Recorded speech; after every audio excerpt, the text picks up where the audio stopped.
first thing you need to know is that my mother named me Enola. She insisted it on, in fact. I know it's an unusual name, but my mother is rather a fan of word games. And Enola spells backwards reads, well, alone. My father died when I was young. I don't clearly remember him. And both my sister left too soon after. I don't really remember them either. And then, it was just the two of us. And it was wonderful. She was not an ordinary mother. She didn't teach me to string seashells or practice my embroidery. We did different things. Reading, science,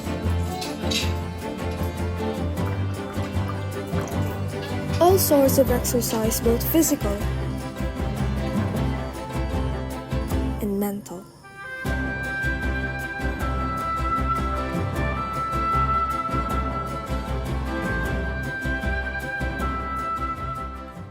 But she didn't share everything with me. Right, ladies, to conclude our choices.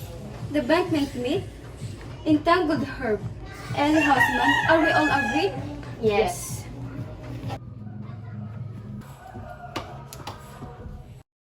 Which leads me to the second thing you need to know. A week ago, on the July morning of my 16th birthday, I awoke. Mother! To find that my mother was missing. She'd left Ffrangel Hall, our home, at some point during the night, and she did not return. She left me with little bar, some gifts, that she instructed Mrs. Lane to give me at tea time.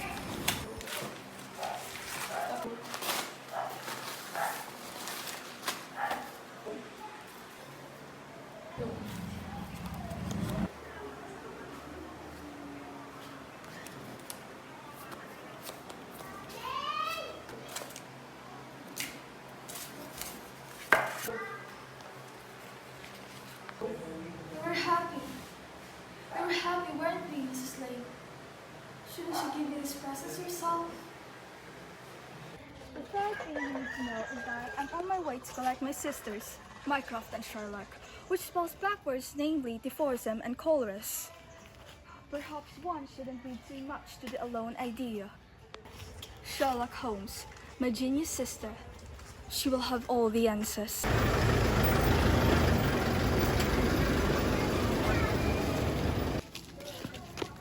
Here they are. Miss Holmes and Miss Holmes, yes? You sent for me. You sent a telegram asking me to meet you here. Is that you? And the fifth thing you need to know is that they haven't seen me in quite some time. Hello. Is that you? My God, you're such a mess. Where's your hat and your gloves? Well, I have a hat that just makes my head itch, and I have no gloves. She has no gloves. Can you believe it? Plainly not, Mycroft. We didn't send for you, silly girl. We sent for the carriage. Did you at least bring it? The carriage. Yes, the carriage. I mean, what carriage would you be wanting? Because I have a few in mind. The carriage I pay for. Right, I think you may have us confused because there's no carriage at this hour. What? There's no carriage at this point. Are you telling me I need to carry all this weight upon arriving to our destination? I'm afraid yes, ma'am. What a disaster.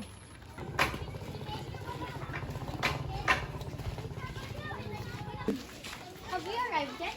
Yes. Sweet home, Alabama. Oh dear God. Isn't it wonderful? Ladies, welcome home. You don't need to do that. Of course, she has to do that. Come on, miss.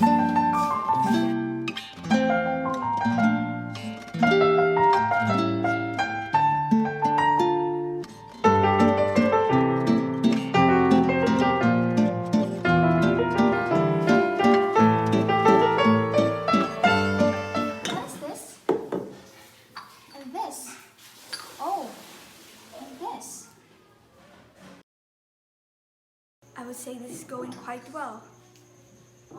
Wouldn't ya? Mother didn't plan on returning, and yet she disguised her intention perfectly. It is good news, isn't it? It depends if you're relying on her coming back. Oh God, what is this? Perhaps she was mad or senile. Took madness in our family? I would doubt it. I think we can summarize the way that she left leaving no longer leaks. She will have her full wits about her. No mad woman could comply. The account she sent me over the last 10 years. Perfectly clear and orderly detailing the bathroom. And the water closet? Likewise. And though constantly raising the salaries of the housemaids, of the kitchen maids, and the gardeners. You get the point. For Enola, a music teacher, a dance instructor, and a governess. Enola, you should have at least a governess. She wouldn't like you in here. This is her private space. She had so that you had an education. She valued education. Tell me, she taught me herself. She made me read every book in 𝓔𝓷𝓸𝓵𝓪's library. Shakespeare, Locke, the Encyclopedia, the 𝓔𝓸𝓵𝓵, and the essays of Mary Wollstonecraft. And I did it on my own account, for my own learning, which mother said was the best way to become a young woman. So don't you dare question my intelligence. Well, this is she wanted you to become? Mycroft? What? I don't know what she wanted me to become, okay? She's left me too, just like you two. She will return, won't she, Sherlock? Won't she?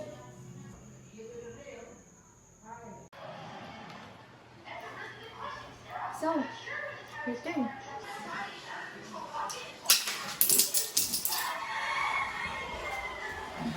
So what if she up to Sherlock?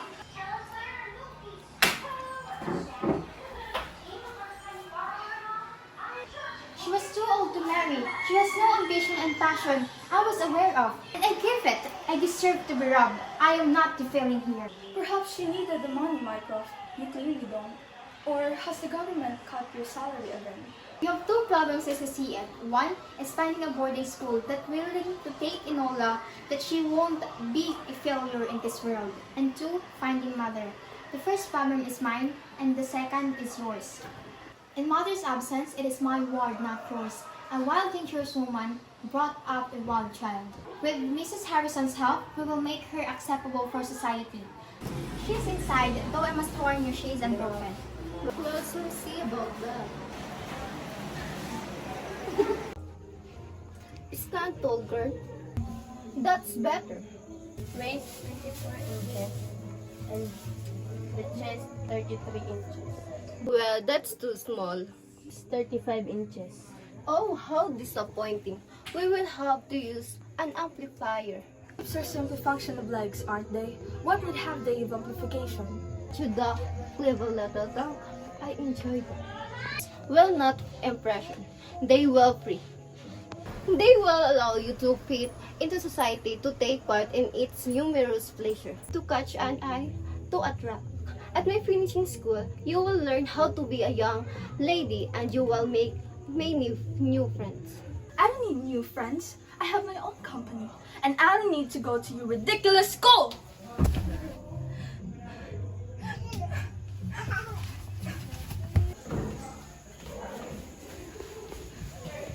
No, please don't do this to me. Let me remain happy. I am happy here. You are a young woman now, Enola. You need an education. Test me. Test me on anything you think I need to know in order to be sufficient for this world. If she taught you so well, you wouldn't be standing in front of your undergarments in front of me. You have no hope of making a husband in your current state. I don't want a husband. That is another thing that you need to have educated out of you. Sherlock, please don't let her do this to me. You are her ward. Then make me yours. Guide me. Teach me. For her, I am a nuisance. But for you, Enola, I'm sorry. It's out of my hands. just like his cruelty to her mother was out of your hands. Shame on both of you.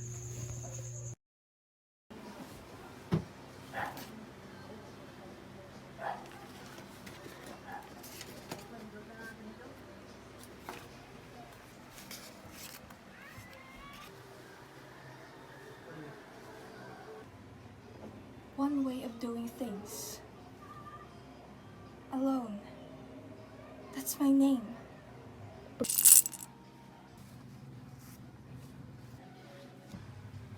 Alone. That's my name.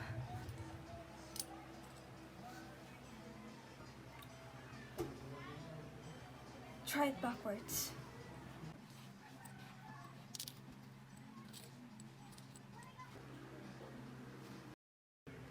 Enola, look in my book. I hear you, Mother.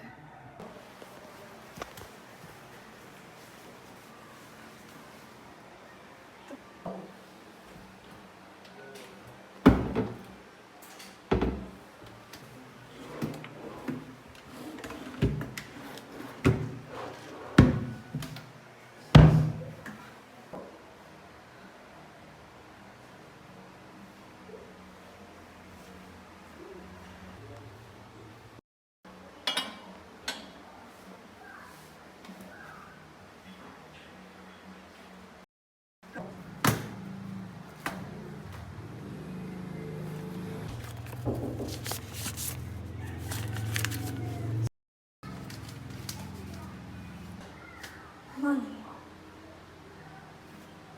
She must have left a message, right?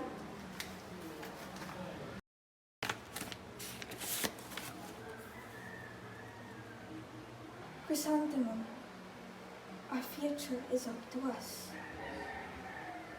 Our future is up to us.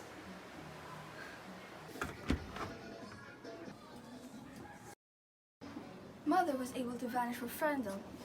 So must I. In the clothes Sherlock himself grew up in. Phase 1 of the plan complete. I'm coming to find you, Mother. The game is afoot. Is that a man running towards me? Help!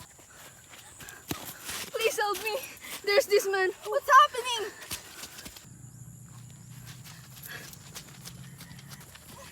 What's happening? Who are you? And why am I running with you? I'll tell you later if you were still alive. What?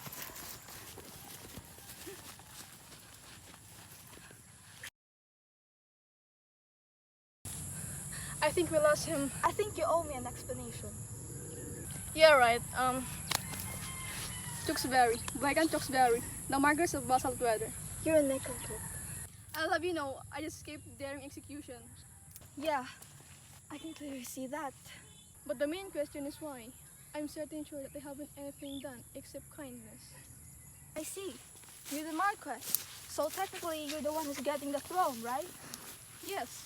Then the one who's planning on eliminating you is inside your castle. Be careful. Can we stick together? I mean, we can get through this if we have each other's back. I can't. I have my own problems to solve. And I cannot bear to have another one. Right. Let's spend the night here. It's getting late already. Get like Daddy.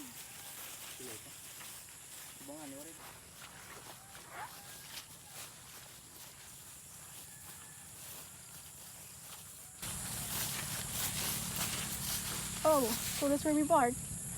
It is. Then thank you, Enola Holmes, for taking me here.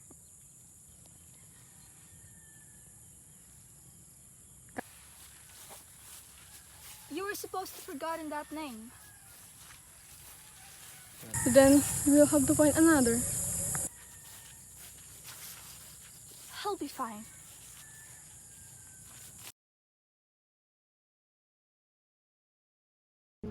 London, the beating heart of England. Mother will be here somewhere. And though she prepared me for many things, the outside world was not one of them. So if I am to fit in and stay hidden to my sisters, I must become unexpected.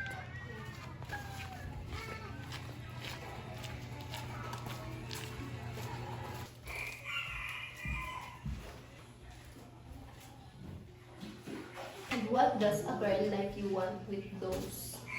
I shall need a corset. You shall need no such things. This is a respectable shop. then I shall respect it.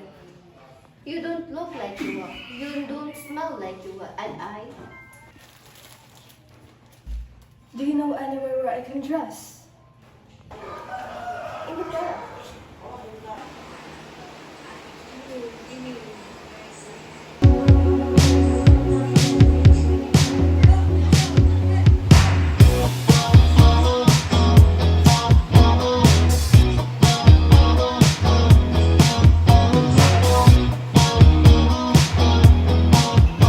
Corset, a symbol of oppression for those who are forced to wear it. This corset will hide the fortune your mother given me. And as they do so, they will make me look like that and truly think. A lady. Now, let's move on to phase 5. Or possibly phase 4. Or possibly phase 6.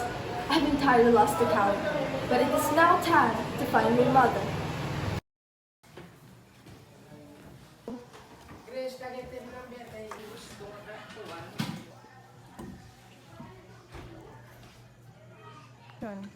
Oh my, you look like the spit of her. You recognize me. Of course I do. I was your first teacher. Where's my mother? I need to find her. What makes you think she wants to be found? Eudoria's been hiding all her life, and besides, she has work to do. What work? I cannot say. So you're in that meeting too. Who is 𝓔𝓷𝓵𝓪? I wish I could help you more. Well, you can, but you won't. I must get back to student. Hey!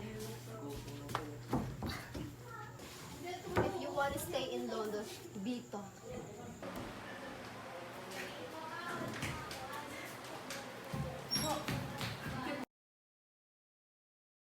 I'm gonna ask you this once. Where's the Marquis? Now, who would that be? We went our separate ways. I've not seen him. I have nothing to do with him. Such a shame. Will you've seen my face now? No, your face is totally unmemorable.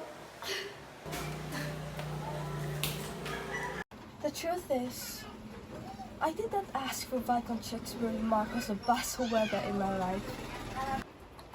So why do I feel the responsibility of Viscount 𝓔𝓷𝓵𝓪?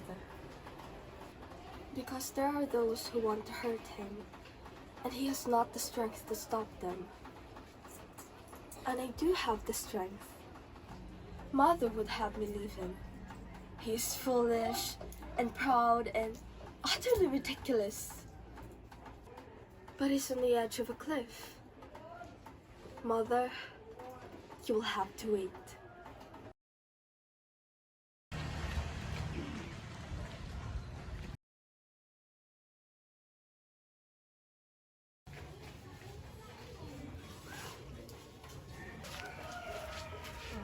That flower is such an enlightenment.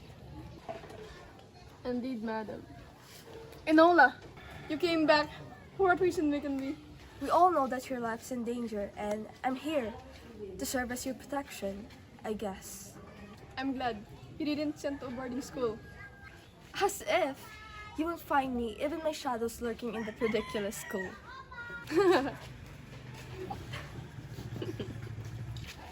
So where are we headed exactly? To your palace. What? Have you not heard me? I heard you for the first time, Miss Enola. Then which part have you not understand? I was going back to my place when people there are trying to kill me. To set things right. Look, we cannot run forever, hide forever. We must fight in order to survive, you know. And by that, you must face this problem, my lord.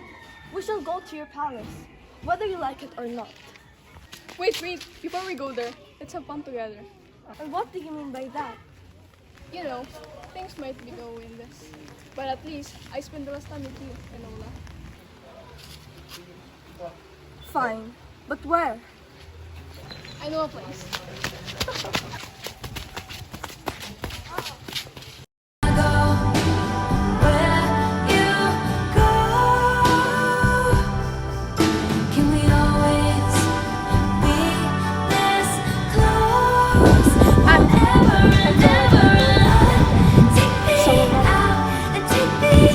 Enola, you wanna go where to go?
Sherlock Holmes, we meet again.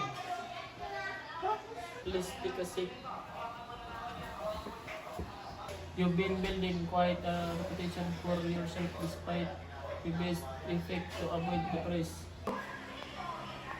The Marcus case. You need to arrest his grandmother, the dowager. She's trying to kill him, as she killed his father. Two questions. How did you arrive with that conclusion? Well, Second, how did your sister get there before you? I'm sorry.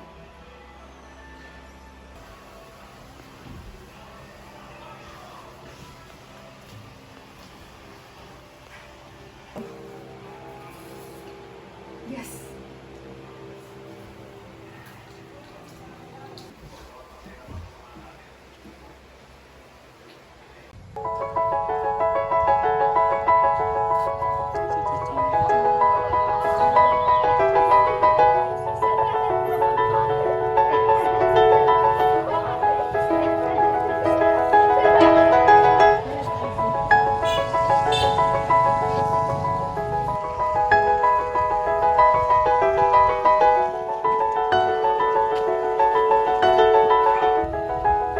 I look fine, please don't.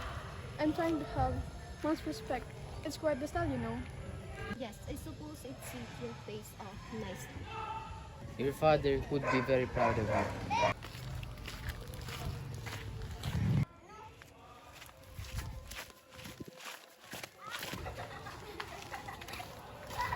Congratulations. You finally look like the nickel you were born to be. No, you look good. This is good.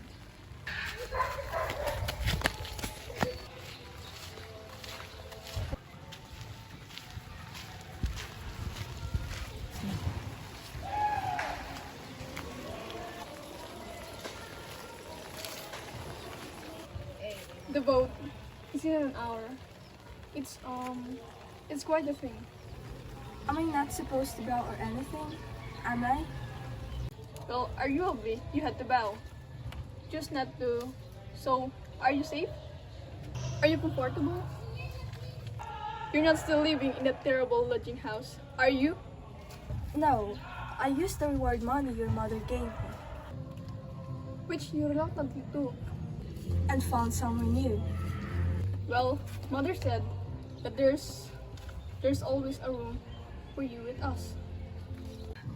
Your mother clearly hasn't spent enough time with me. What if I ask you to stay? A kind offer, but one I must refuse. How will I see you again? You're not rid of me yet, Viscount 𝓔𝓷𝓵𝓪, Marquess of 𝓔𝓪𝓷𝓬𝓂.